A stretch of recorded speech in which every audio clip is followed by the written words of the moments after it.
Hello student, there is announcement about my upcoming batch. I'm starting my CSAT Foundation Mentorship Batch 4 on 7th October 2024. Timing 2 p.m. to 4:30 p.m.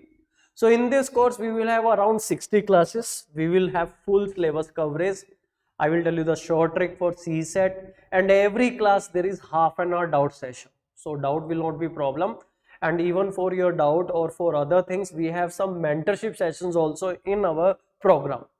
So now next here is you will get class handout, you get home assignment, PYQ, test series is included in your course. We have 10 sectional tests and 8 full tests. Plus, I will provide you 1500 extra question for practice on latest pattern, especially number system, because we know from number system UPSC is asking more number of question, and data sufficiency, statement based question. On an average, we have 12 to 15 question from statement based question. And plus, in your foundation course, we have 12 theme based lecture.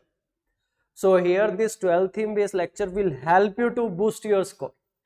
So if you are interested for this course, you can visit our website www.iassetu.com, iassetu.com, or you can call on our office number 8826619699. Thank you, students.